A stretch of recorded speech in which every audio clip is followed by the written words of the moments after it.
Calendar اٹھائیے صاحب اور اس پر نگاہ ڈالیے کہ آج 28 رجب المرجب ہے،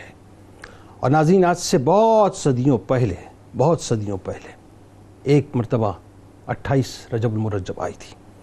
ایک ایسی 28 رجب المرجب ناظرین کہ جب اس کا سورج طلوع ہوا تھا تو وہ سورج بہت سے سوال لے کر آیا تھا. جواب نہیں تھے اس کے پاس، بس سوال ہی سوال تھے. سوال یہ تھا کہ ایک نورانی قافلہ جو تقریباً 82-84 نفوس قدسیہ پر مبنی تھا، ایک ایسا قافلہ جو نور کا قافلہ تھا ناظرین، اسے مدینہ چھوڑنا پڑا. روایات کے مطابق ناظرین آج کے دن امام علی مقام امام حسین علیہ السلام کو تقریباً 82 نفوس قدسیہ تقریباً کے ساتھ مدینے کی سرزمین کو ہمیشہ کے لیے چھوڑ دینا پڑا، کیونکہ یزید تخت نشین ہو چکا ہے اور اس نے خط بھیج کر مدینے کے گورنر ولید بن عتبہ کو واضح طور پر یہ حکم دے دیا ہے کہ حسین ابن علی، عبد الرحمن بن ابو بکر، عبداللہ بن عمر اور عبداللہ ابن زبیر رضوان اللہ تعالیٰ علیہم اجمعین سے جلد از جلد بیعت لو، اور اگر ان میں سے کوئی بھی بیعت کا انکاری ہو تو اس کا سر کاٹ کے میرے پاس بھیج دو. یہ واضح انسٹرکشنز تھے ناظرین یزید کی طرف سے ولید بن عتبہ کو. دارالامارہ جسے ظاہر ہے گورنر ہاؤس کہتے ہیں ناظرین، اس میں امام علی مقام امام حسین علیہ السلام کو ولید بن عتبہ نے بلوا کر یزید کا پیغام بیعت دے دیا ہے.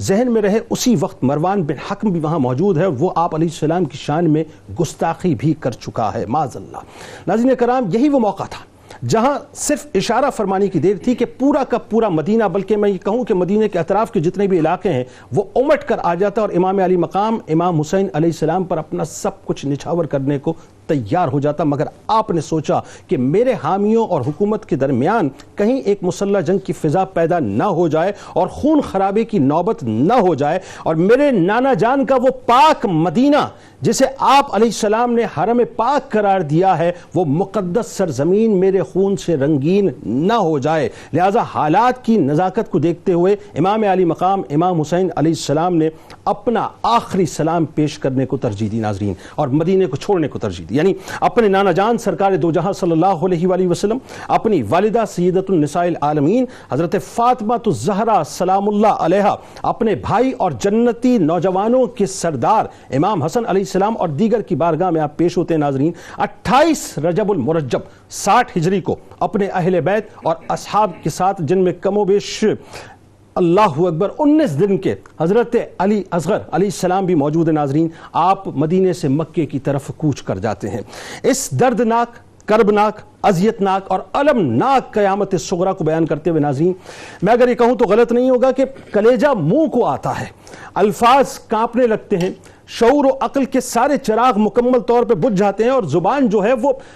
لڑکھڑانا شروع ہو جاتی ہے ناظرین. یعنی الفاظ ساتھ نہیں دیتے کہ چشم فلک نے یہ منظر بھی دیکھا کہ جو وجود پاک سرکار علیہ السلام کے مبارک سائے میں رہا، جن کے ناز جبرائیل امی اٹھاتے ہو ناظرین، وہ وجود پاک آج مدینے میں بے سایہ ہو کر رہ گیا کہ جن کے نانا جان کے وسیلے سے ہم گناہگاروں کی جان میں جان ہے ناظرین، آج ان کو یزید کے تخت نشین ہوتے ہی بیعت کرنے یا پھر جان دینے کی دھمکی دی جا رہی ہے، اور اس سرزمین پہ دی جا رہی ہے جو سرزمین مدینہ ہے ناظرین. اور وہ مدینہ جو مدینہ اس وجہ سے ہے کہ سرکار مدینہ صلی اللہ علیہ وآلہ وسلم نے اس کو مدینہ بنایا کہ جن کے گھر ناظرین جبرائیل علیہ السلام بے اجازت نہیں آتے، آج ان سے بزور طاقت بیعت کا سوال کیا جا رہا ہے کہ جن کے نانا جان کے صدقے یثرب مدینہ بنا، آفتوں، بلاؤں، بیماریوں کی زمین، رحمتوں، برکتوں اور شفا کی زمین بن گئی، کہ جس مدینے کی فضائیں ناظرین آج بھی ان احادیث کو محفوظ کیے ہوئے ہیں کہ جو مدینے والوں کے ساتھ برائی کا ارادہ رکھے گا اللہ تبارک و تعالیٰ اس کو دوزخ کی آگ میں رانگا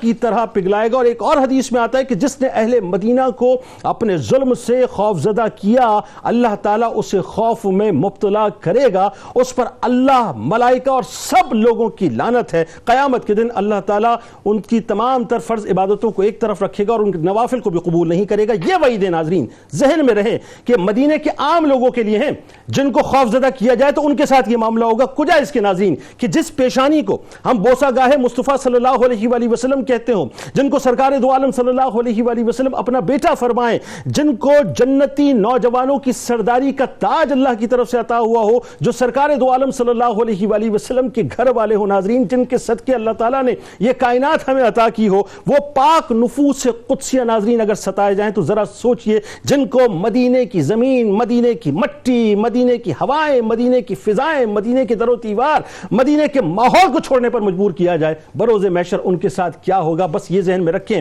یہ دراصل مدینے کو چھوڑنا نہیں ہے، یہ مارکہ حق کو باطل کی ابتدا ہے۔ اور آج بنیادی طور پر حضرت امام علی مقام امام حسین علیہ السلام کی اپنے قافلے کے ساتھ، اپنے رفقا کے ساتھ جو ناظرین مکہ شریف حاضری ہے،